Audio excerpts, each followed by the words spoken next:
Hi friends, అందరూ మన ఛానల్ని ప్లీజ్ అని లైక్ చేయండి, షేర్ చేయండి, సబ్స్క్రైబ్ చేయండి అండి.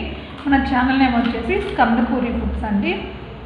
ఓకే, నేను ఈరోజు అయితే డిఫరెంట్గా ఇప్పుడు చేసేలా కాకుండా పొడి పొడిగా కాకుండా పకోడీ ఈరోజు వచ్చేసి నేను ఇలా ఏమంటారు దీన్ని లూజ్ పకోడీ అంటాం కదా, ఆ టైప్లో చేశాను. చాలా బాగా వచ్చినాయండి.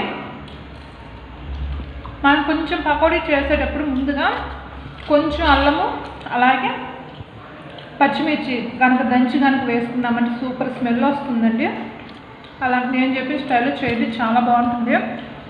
వేడి వేడి పకోడీ ఉన్నప్పుడు మరి వేడి వేడి ఛాయ్ ఉండాలి కదా.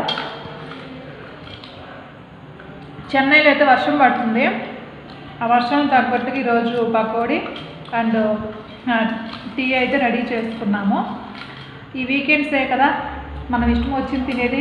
మిగతా రోజుల్లో అందరూ ఆఫీస్కి వెళ్తూ ఉంటూ బిజీ లైఫ్. ఈ 2 రోజులు వేసారు.